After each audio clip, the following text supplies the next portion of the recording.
25 तारीख के दिन कुंभ राशि वालों के लिए ग्रहों का योग क्या बन रहा है जान लीजिए। बुधवार का अवसर है और इस दिन ग्रह परिवर्तन की तरफ जो चले गए हैं उनका प्रभाव अब आना शुरू हो जाएगा।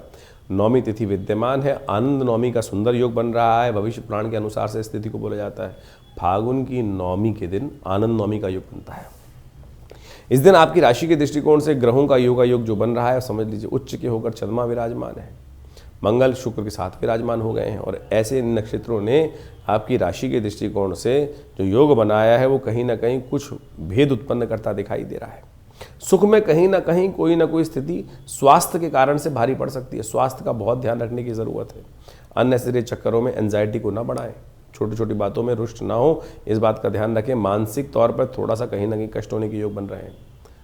जब विशेष तौर पर राहु काल समाप्त हो जाए उसके बाद का समय आपके लिए अच्छा दिखाई देता है। सर्वार्थ सिद्धि योग भी विद्यमान हो जाएगा। श्री गणेश का ध्यान करें, उनका पूजन करें। रिद्धि सिद्धि के साथ गणेश जी का पूजन करने से कष्ट भी दूर होंगे, सफलता भी प्राप्त होगी।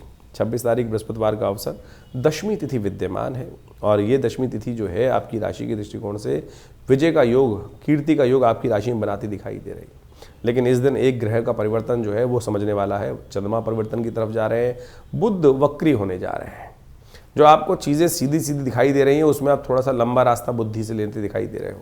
ध्यान रखना, बुद्धि उल्टी चलती दिखाई दे रही है। बुद्धि का स्वामी जो है वक्र स्थिति में जाएगा और ये वक्र स्थिति में कहीं ना कहीं जाने के कारण से मन में कहीं दिग्भ्रमता उत्पन्न करता दिखाई दे रहा है। यानी दिग्भ्रमता ये वो होती है कि हमको लगेगा कि चीज़ें सही हो रही हैं लेकिन वो उल्टी हो रही होंगी चीज़ें। तो यही वक्री का प्रभाव है, दिग्भ्रमित होता है व्यक्ति। तो ये दिग्भ्रमित ना हो इस बात का ध्यान रखें। तो उसके लिए थोड़ा से उपाय करते रहें, पीली चीज़ों का दान करें। ये उपाय करते रहेंगे तो कहीं ना कहीं भगवान की कृपा से कष्ट दूर होते रहेंगे। केले का पूजन करें, केले का दान करें, संत महात्माओं की सेवा करें, संत महात्माओं का आशीर्वाद लें। बृहस्पति का दिन है, इस पीली चीज़ों का वस्त्र, पीले वस्त्र पहनने का प्रयास कीजिए। ये सब आपके लिए कल्याणकारी रहेगा।